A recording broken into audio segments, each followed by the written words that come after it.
Welcome to the Deep Dive, your shortcut to getting informed. We pack in the facts, maybe a surprise or two, and hopefully keep you hooked. That's the plan. So today, we're looking at a really fascinating place, Comilla City in Bangladesh. We've got a good pile of sources here, sort of painting a picture of what makes it unique. Right.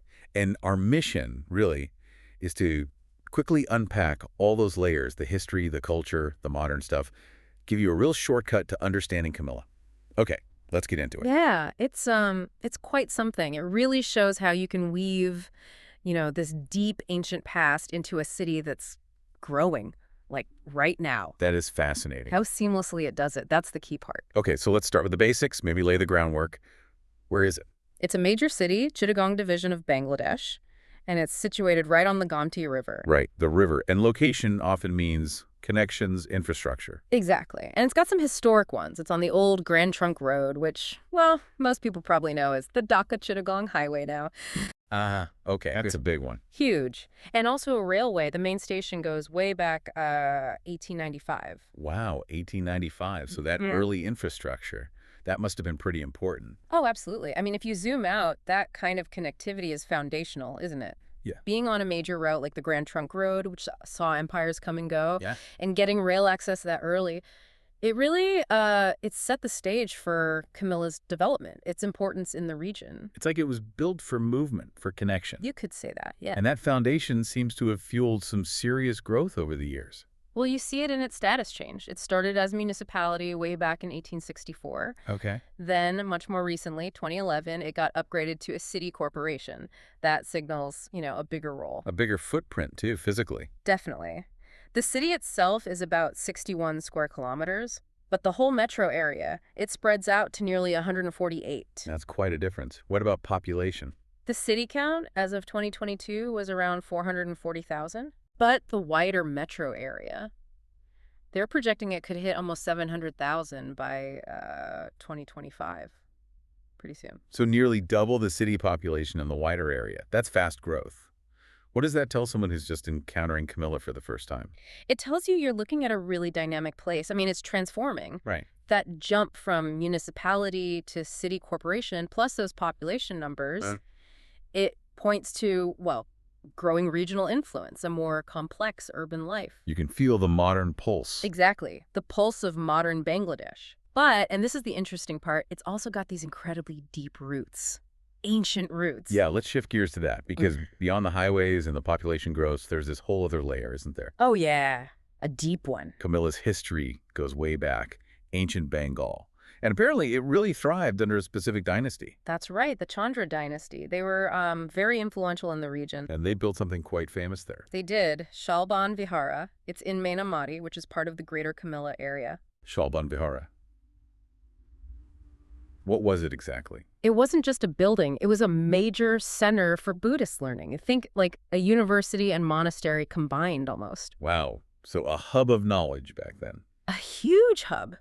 Understanding sites like Shalban Vihara is actually crucial. It helps us grasp the region's history, sure, but also how Buddhism spread and, flourished in South Asia. It was a real beacon. And it's not the only ancient landmark still around, is it? Not at all. The sources mention others, like the Dharmasagar Pond. That dates back to the 15th century. A pond from the 15th century. Still there. Still there. And also an 18th century temple, the Jagannath Temple, built by the Tripura kings. So these aren't just ruins buried somewhere. They're present. Exactly. They're tangible links. You can see them, touch them almost. They connect you directly to powerful rulers, different spiritual traditions that really shape the area. Okay, so thinking about these ancient foundations, the monastery, the pond, the temple, how does that deep history, continue to resonate? How does it shape the city today? Well, that's where it gets really interesting, I think, because it's not like the history is just in museums. Right. It's embedded in the place. You see this direct line from those foundations to the culture you find today. The city isn't just near history, it sort of is history, in a way. So walking around, you might pass something incredibly old without even... Exactly. You could walk past that pond built 5 centuries ago, or the temple from the Tripura kings on your daily commute. It must foster a very unique sense of place, of continuity. That makes sense. A real sense of time and that feeling, that vibrant energy and connection to the past. You can still see it today.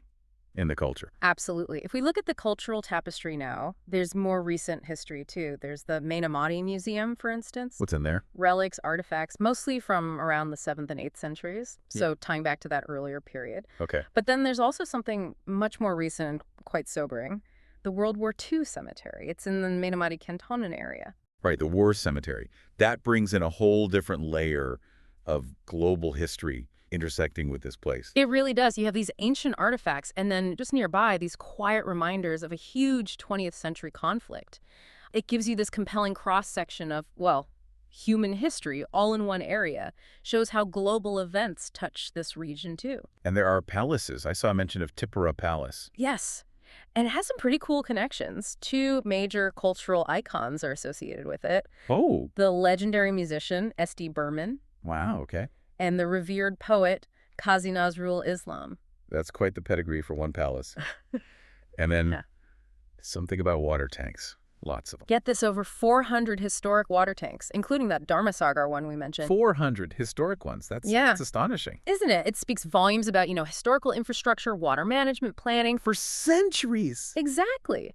And what's really remarkable is how these things, the museum relics, the palace, even these hundreds of tanks, they aren't just footnotes in history book. They're part of the city's character now. Right. Living traditions, functional parts of the city. Those tanks, for instance, reflect this ancient understanding of urban planning, resource management. And it's persisted. It's quite unique. Absolutely. Okay, what about local industries? Things people make there.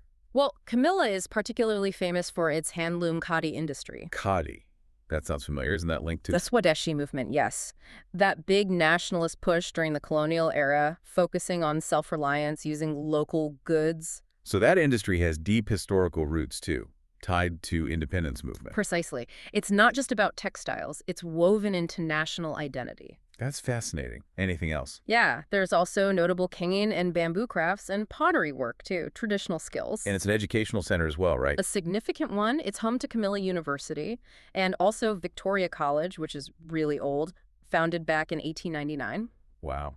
And another important one, the Bangladesh Academy for Rural Development, known as BARD. Barrett.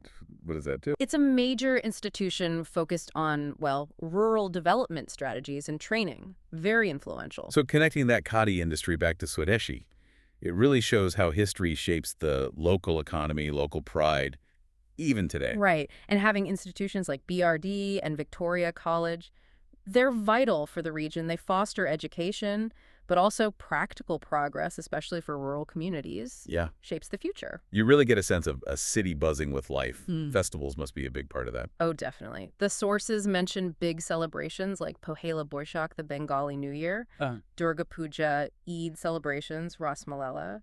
It paints a picture of a really lively, engaged community. And you can't talk culture without food. What's the local cuisine like? Sounds delicious, actually. They mention pantapat, that's a fermented rice dish, often served cool, maybe with chilies or onion, refreshing. Okay. And shorsha eilish, a classic hilsa fish curry, but made with mustard paste. Very Bengali. That sounds amazing. Plus lots of traditional sweets, apparently. So, yeah, it really is, as the source material puts it, a rich blend of heritage, culture, and modern urban growth. It feels like a complete experience, doesn't it? The history, the crafts, the education, the food, the festivals. It really does. All these different strands weave together. It makes Cumilla not just, a dot on a map, but this living, breathing place defined by its past, its people, and how it keeps evolving. It feels resilient. Adaptive. So wrapping this up, Oh. what does this journey mean for you, the listener, trying to understand a city like Cumilla? We've gone from ancient empires, Buddhist learning centers, centuries-old ponds, right up to modern highways, a growing population, industries rooted in nationalism, vibrant festivals. Quite a trip. Yeah. You've hopefully got a quick but well-informed grasp now on this really captivating city, a place that just seems to effortlessly stitch its long history right into the fabric of daily life. And that leads to maybe a final thought, something for you to chew on. In this world we live in, with globalization happening so fast, everything getting kind of similar, how do cities like Cumilla manage it? Manage what? Manage to stay so distinct? How do they keep thriving when they so deeply embed their ancient roots, their historical movements, like those 400 water tanks still maybe serving people, or an industry born from a self-reliance campaign still going strong right into their everyday life? How do they maintain that identity? Exactly. It's a pretty powerful question, I think, about the enduring spirit of place, about cultural preservation in the modern age. Something to ponder.